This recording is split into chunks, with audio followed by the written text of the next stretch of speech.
नमस्कार, आप देख रहे हैं न्यूज वॉच इंडिया। मैं हूं आपके साथ सत्यम गौर। बुलेटिन की शुरुआत करेंगे कुछ अहम खबरों के साथ। प्रधानमंत्री नरेंद्र मोदी गोरखपुर पहुंचे हैं और गोरखपुर में प्रधानमंत्री नरेंद्र मोदी की झलक पाने के लिए सड़कों पर लोगों का यहां पर हुजूम देखने को मिला है। बताते चले कि गोरखपुर एयरपोर्ट पर उत्तर प्रदेश के मुख्यमंत्री योगी आदित्यनाथ और राज्यपाल आनंदीबेन पटेल ने प्रधानमंत्री नरेंद्र मोदी का भव्य स्वागत किया है और इसके बाद प्रधानमंत्री मोदी सीधे गीता प्रेस के शताब्दी समारोह में शामिल हुए हैं। साथ ही प्रधानमंत्री नरेंद्र मोदी ने गीता प्रेस की 2 किताबों को विमोचन किया है और इस मौके पर मुख्यमंत्री योगी आदित्यनाथ भी मौजूद रहे हैं। वहीं आपको बताते चले कि मुख्यमंत्री योगी आदित्यनाथ ने इस दौरान जनसभा को भी संबोधित किया है और पिछले 9 साल में गोरखपुर में बहुत कुछ बदला है। ये सब प्रधानमंत्री नरेंद्र मोदी के मौके पर मुख्यमंत्री योगी आदित्यनाथ ने कहा है। वहीं प्रधानमंत्री मोदी को विकास का महानायक कहते हुए स्वागत किया गया है। तो ये तमाम तस्वीरें हम आपको दिखा रहे हैं जब प्रधानमंत्री नरेंद्र मोदी गोरखपुर पहुंचे। उस दौरान आप देख सकते हैं उनके साथ मुख्यमंत्री योगी आदित्यनाथ भी मौजूद हैं और राज्यपाल आनंदीबेन पटेल भी मौजूद हैं। बताते चले कि दोनों नेताओं ने प्रधानमंत्री नरेंद्र मोदी का भव्य स्वागत किया एयरपोर्ट पर और इसके बाद उन्होंने 2 किताबों का विमोचन किया है।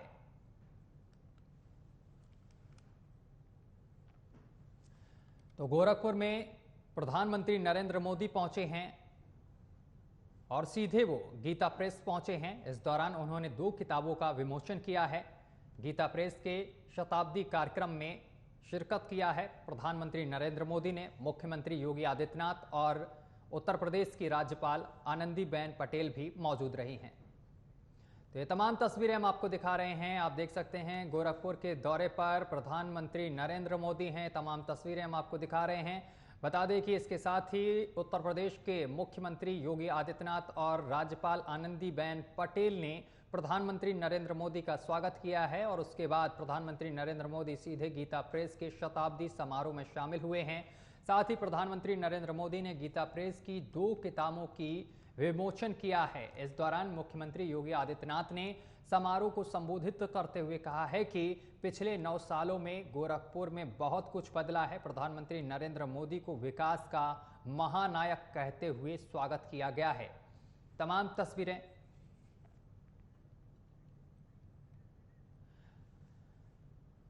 इस खबर पर हमारे संवाददाता धनेश कुमार हमारे साथ सीधा गोरखपुर से लाइव जुड़ गए हैं। धनेश कुमार, प्रधानमंत्री नरेंद्र मोदी पहुंचे हैं, इस दौरान क्या कुछ कार्यक्रम रहा है उनका? जी बिल्कुल, आपको बता दें कि गोरखपुर में प्रधानमंत्री नरेंद्र मोदी का 2:45 बजे लगभग गोरखपुर एयरपोर्ट पे आगमन हुआ है। उनके स्वागत उनको रिसीव करने राज्यपाल जो उत्तर प्रदेश की राज्यपाल आनंदीबेन पटेल सहित जो है उत्तर प्रदेश के मुख्यमंत्री योगी आदित्यनाथ पहुंचे। वहां पर देकर उनको स्वागत किया गया। उसके बाद एयरपोर्ट से लेकर जो गीता प्रेस का जो आगे का रास्ता था उसको नरेंद्र मोदी का जगह जगह पे भव्य स्वागत, फूल मालाओं से भव्य स्वागत किया गया। देखा जाए तो लाखों की जनता जो है रोड पे खड़ी नजर आई उनके स्वागत के लिए। उसके बाद गीता प्रेस पहुंचे नरेंद्र मोदी, प्रधानमंत्री नरेंद्र मोदी वहां पहुंचे।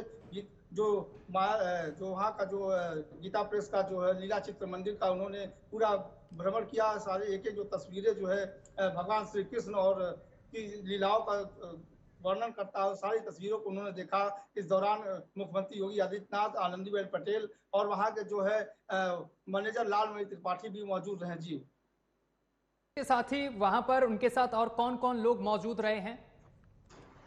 जी, मौके पे मुख्यमंत्री योगी आदित्यनाथ उत्तर प्रदेश की जो है राज्यपाल आनंदीबेन पटेल और वहाँ के जो गीता प्रेस के मैनेजर हैं लालमणि त्रिपाठी वहाँ पे लीला चित्र मंदिर में भ्रमण के दौरान मौजूद थे। और उन्होंने लीला चित्र मंदिर पे जो भगवान कृष्ण के जन्म से लेके पूरे जो है पूरा एक एक वर्णन किया गया, सारे चित्रों को उन्होंने देखा, उनके बारे में उनको बताया कि क्या क्या चीजें हैं, सारी चीजों को बताया। जी, इसके साथ ही क्या गोरखपुर वासियों को कोई बड़ी सौगात भी दी गई है क्या? जी बिल्कुल, अगर बात की जाए गीता प्रेस पहुंचने के बाद प्रधानमंत्री नरेंद्र मोदी ने लीला चित्र मंदिर का पूरा भ्रमण किया, एक एक तस्वीरों को देखा। उसके बाद वहां पे गीता प्रेस में 2 किताबों का उन्होंने विमोचन किया। इस दौरान मुख्यमंत्री योगी आदित्यनाथ, आनंदीबेन पटेल सहित अन्य जो है सांसद रवि किशन सहित अन्य लोग भी थे। उसके बाद वो यहाँ से गोरखपुर गीता गीता प्रेस के कार्यक्रम खत्म होने के बाद वो पहुंचे गोरखपुर के रेलवे स्टेशन पहुंचे। वहां पे जो है वंदे भारत ट्रेन को जो उन्होंने हरी झंडी दिखाई। उसके बाद रिमॉडलिंग जो होना है गोरखपुर रेलवे स्टेशन का 693 करोड़ रुपए का जो रिमॉडलिंग होना उसको उन्होंने उसका लोकार्पण उन्होंने किया। जी धनेश, जो वंदे भारत को हरी झंडी दिखाई है, ये कहां से कहां तक के लिए चलेगी ये ट्रेन? जी अभी फिलहाल जो आज नरेंद्र मोदी जी ने वंदे भारत ट्रेन को उन्होंने हरी झंडी दिखाई है। गोरखपुर से अयोध्या होते हुए लखनऊ पहुंचेगी वहां से। जी चलिए, बहुत बहुत शुक्रिया आपका हमारे साथ जुड़ने के लिए, तमाम जानकारी साझा करने के लिए। धनेश हमारे साथ जुड़े तो बताते चले कि गोरखपुर में प्रधानमंत्री नरेंद्र मोदी पहुंचे थे। इस दौरान उनके कई कार्यक्रम थे जिसमें उन्होंने शिरकत की है। आगे खबरों में बढ़ेंगे, मध्य प्रदेश का रुख करेंगे। मध्य प्रदेश के इंदौर में सरकारी अस्पताल में 6 दिन में 20 नवजात बच्चों की मौत का मामला सामने निकल कर आया है। पिछले 24 घंटे में ही 2 नवजातों की जान जा चुकी है। वहीं घटना को लेकर परिजनों ने अस्पताल में हंगामा किया है। उनका कहना है कि खराब दूध पिलाया जा रहा है, जिसे पीने के बाद बच्चों की हालत बिगड़ रही है। वहीं अस्पताल प्रबंधन ने इस पूरे मामले में सफाई दी है। वहीं स्पेशल न्यूबॉर्न केयर यूनिट के प्रभारी डॉक्टर सुनील आर ने दावा किया है कि किसी भी बच्चे को दूषित दूध नहीं पिलाया जा रहा है। उन्होंने बताया है कि मरने वाले बच्चों की हालत पहले से ही गंभीर थी। उन्होंने बताया है कि अस्पताल में पिछले 6 दिन में 64 बच्चे भर्ती किए गए थे, जिनमें से अधिकतर गंभीर हालत में थे। कई बच्चे दूसरे जिलों से अस्पताल में रेफर किए गए थे। वहीं पिछले 6 दिन में जो 20 बच्चों की मौत हुई है, उनमें से 11 बच्चे बाहरी अस्पताल से रेफर होकर आए थे। घटना के बाद परिजन ने जमकर हंगामा किया है। वहीं कांग्रेस विधायक जीतू पटवारी भी मौके पर पहुंचे हैं। उन्होंने पूरी जानकारी ली है और डॉक्टर से बात भी की है। वहीं पटवारी ने कहा है कि यहां ना सफाई है, ना बच्चों को बचाने के लिए पर्याप्त व्यवस्था है, ना स्टाफ है। मध्य प्रदेश में सबसे ज़्यादा नवजात बच्चों की मौत का आंकड़ा है। पूरी यहाँ पर जो स्थिति है वो बेहद खराब बताई है। वहीं कांग्रेस एक प्रतिनिधि मंडल सीएम, हेल्थ मिनिस्ट्री और प्रिंसिपल सेक्रेटरी के पास भेजेगा।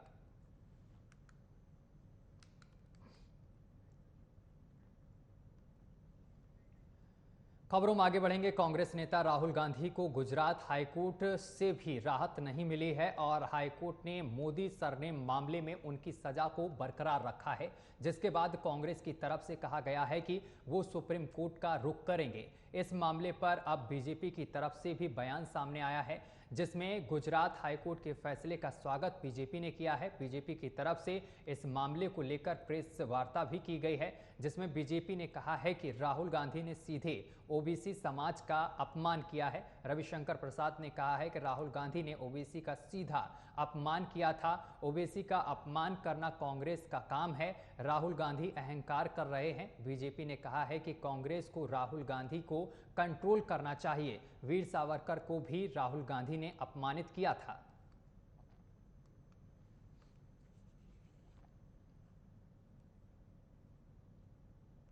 Rahul Gandhi is a habitual offender. मानहानि के मामले में राहुल गांधी आदतन अपराधी हैं और ये बात हम बहुत जिम्मेवारी के साथ कहना चाहते हैं। अगर आप उनके पूरे देखें राजनीतिक टिप्पणियों को, तो विदेश में जाके वो भारत के लोकतंत्र का अपमान करते हैं, डिफेम करते हैं,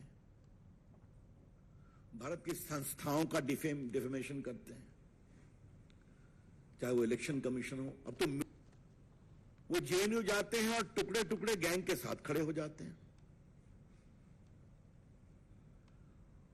वो सेना के बारे में खून की दलाली की बात करते हैं।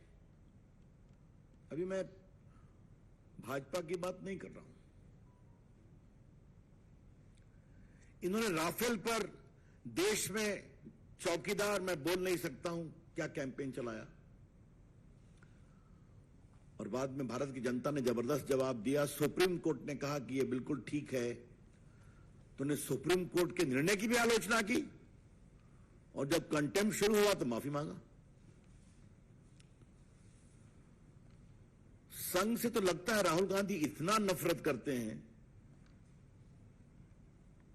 कि गांधी के हत्यारे रहे हैं, उसके खिलाफ डिफेमेशन चल रहा है। तो लगभग 7-8 डिफेमेशन केस चल रहा है उनके खिलाफ। और इस खबर पर राजेश सिंह हमारे साथ जुड़ गए हैं, नेता बीजेपी हैं। सर, आपका बहुत बहुत स्वागत है न्यूज वॉच इंडिया पर।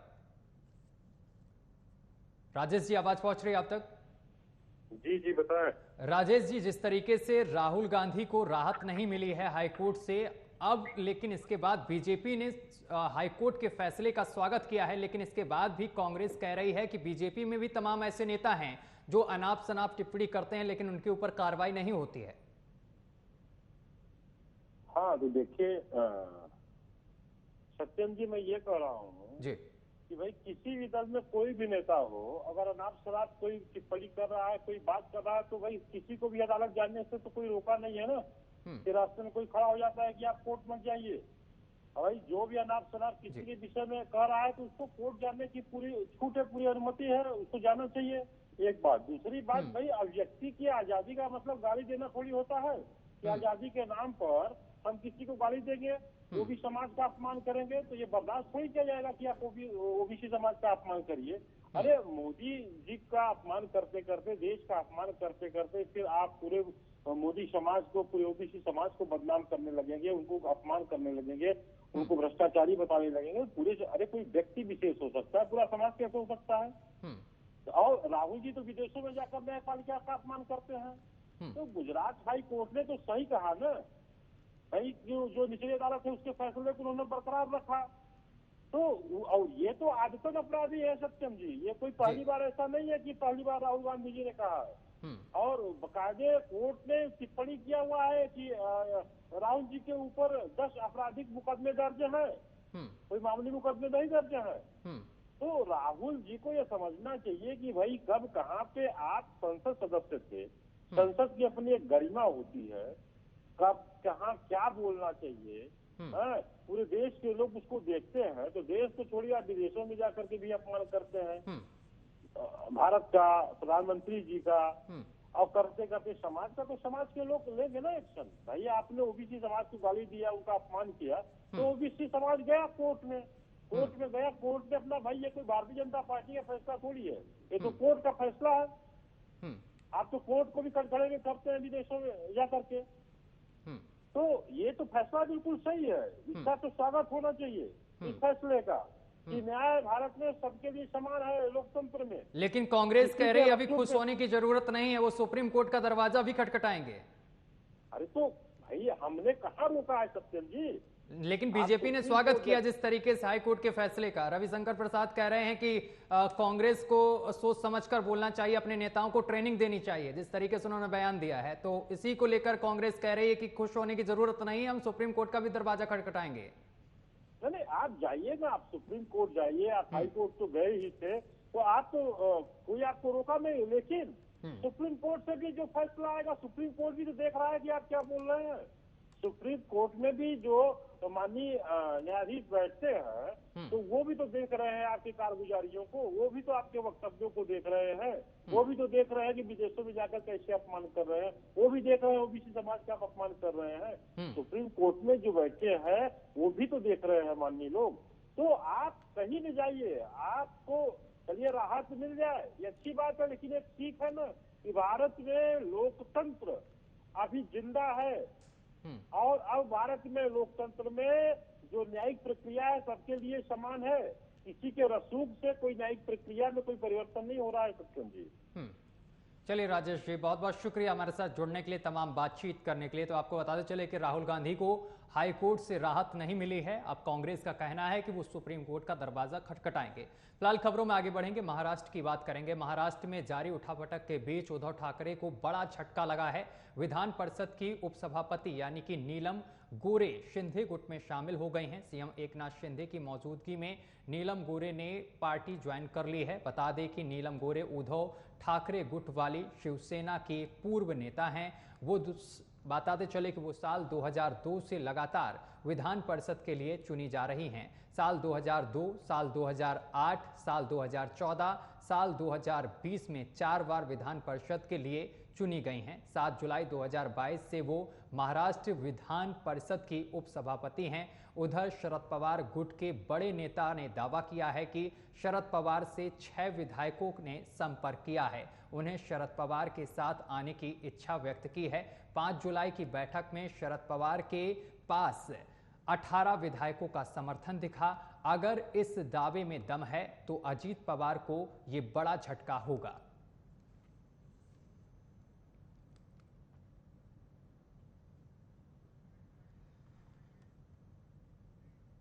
चलिए खबरों में आगे बढ़ेंगे। यूसीसी कानून को लेकर सुप्रीम कोर्ट की अधिवक्ता फराह फेज ने मौलानाओं को एक बड़ा संदेश दिया है। उन्होंने कहा है कि अगर यूसीसी कानून लागू हुआ तो मौलानाओं की दुकान बंद हो जाएगी। यूसीसी कानून लागू करने के सरकार के इस फैसले का मौलाना स्वागत करें, उन्होंने ये कहा है। दरअसल सहारनपुर की रहने वाली सुप्रीम कोर्ट की अधिवक्ता फराह फेज हमेशा मुस्लिम महिलाओं की आवाज बनकर सामने आई हैं। जो लोग इस पर राजनीति कर रहे हैं वह लोग कुछ नहीं जानते इस कानून का मतलब कि सबको एक समान एक नागरिकता मिलेगी। वहीं मौलाना के सवाल पर उन्होंने कहा है कि देवबंद के बैठे मौलाना उल्लेमा इसलिए विरोध कर रहे हैं क्योंकि उनकी दुकानें बंद हो जाएंगी। वहीं शरीयत में बिल्कुल भी इसका कोई जिक्र नहीं है। बताते चले कि उन्होंने आगे कहा है कि बल्कि शरीयत में तो यह कहा गया है कि जो फैसला अच्छा हो उसका स्वागत करना चाहिए। फराह ने आगे बताया है कि मुस्लिम महिलाओं को उनका अधिकार भी मिलेगा और सम्मान भी मिलेगा। साथ ही उन्होंने कहा है कि हमारी पढ़ी लिखी मुस्लिम महिलाओं को इस कानून से कोई आपत्ति नहीं है। यूनिफॉर्म सिविल कोड का जो प्रोविजन है वो आना बहुत ज़रूरी है। इससे लोगों में ये भ्रांति है कि ये मुस्लिम समुदाय के खिलाफ है, जबकि ये मुस्लिम समुदाय के खिलाफ नहीं है, ना उनके पर्सनल लॉज में कोई इंटरफेरेंस है। अगर ये पर्सनल लॉज में इंटरफेरेंस करेगा तो ये हिंदू कम्युनिटी की जो पर्सनल लॉज हैं उसमें इंटरफेरेंस होगा। मुस्लिम जो कम्युनिटी है या जिसे हम शरिया लॉ कहते हैं, जिसकी दुहाई दे करके जो मौलाना लोग हैं वो ये चिल्लाते हैं कि पर्सनल लॉज में एंट्री हो रही है, वही पर्सनल लॉज यूनिफॉर्म लॉज की बात करता है। और 622 में हज़रत मोहम्मद मुस्तफ़ा सल्लल्लाहु अलैहि वसल्लम ने जो है वो मदीना चार्टर इंट्रोड्यूस किया था उन अलग अलग ट्राइब्स के लिए जो उस वक्त जो है सऊदी में रह रहे थे। तो अगर यूनिफॉर्म लॉ का कोई प्रोविज़न ना होता तो शायद उनकी तरफ से ये इंट्रोड्यूस नहीं किया गया होता। तो अगर तब यूनिफॉर्म लॉ की बात हो सकती है तो आज क्यों नहीं हो सकती है। और ये इंटरफेरेंस इसलिए भी नहीं है कि अगर मेंटेनेंस किसी महिला को चाहिए तो वो 125 CRPC में जाता है, अगर प्रॉपर्टी का किसी का डिस्प्यूट है तो वो भी इंडियन लॉ के हिसाब से सॉर्ट आउट होता है। तो जब ये सारी चीज़ें में ये भी तो पर्सनल लॉज में आते हैं, अगर इसमें कोई इंटरफेरेंस नहीं हो रहा है तो फिर कैसे शरिया हर्ट हो जाएगी।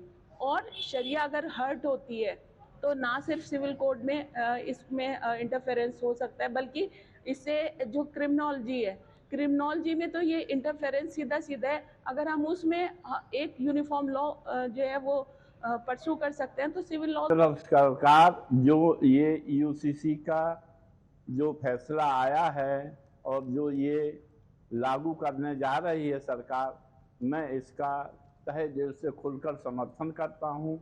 इससे हमारी भारतीय संस्कृति और हमारा जो हिंदू राष्ट्र की जो घोषणा हो रही है, इससे सभी धर्म के लोग इससे वो होंगे, लाभान्वित होंगे और सभी को इसमें फायदा है और किसी को इसमें निंदा नहीं करना चाहिए। भोजन कराओ। खबरों में आगे बढ़ेंगे। उत्तराखंड के धारचूला में बादल फटने से एक बड़ा हादसा हो गया है। बताते चले कि दारमा घाटी के चल गांव में बादल फटने से यहां पर स्थिति बहुत भयावह हो गई है। पैदल पुल और ट्रॉली ध्वस्त हो गई है, जिसमें 200 से अधिक लोग गांव में फंस गए हैं। मौके पर एनडीआरएफ और पुलिस प्रशासन रवाना हो गई है, लेकिन दोबाट में सड़क बंद होने से रेस्क्यू के लिए जा रही पुलिस प्रशासन और एसडीआरएफ की टीम जो है वो रास्ते में ही फंस गई है। वहीं बद्रीनाथ में फिर से लैंडस्लाइड हो गया है, जिसकी वजह से छिनका के नज़दीक नेशनल हाईवे बाधित हो गया है। इसकी वजह से कई यात्री फंस गए हैं, आवाजाही भी रुक गई है। बारिश ने पहाड़ से लेकर मैदान तक हाहाकार मचा रखा है। बिहार से लेकर केरल तक आसमानी आफत ने तबाही मचा रखी है, लेकिन परेशानी यहीं खत्म नहीं होने वाली। मौसम विभाग की माने तो अगले कुछ दिनों तक 7 राज्यों में जमकर बारिश होनी है। यही नहीं, इन राज्यों में जल प्रलय भी आ सकता है, यानी कि जल का प्रहार भी हो सकता है। इसके लिए तैयार रहने की जरूरत है। सड़कों पर सैलाब और उफान पर नदियां लगातार देखने को मिल रही हैं।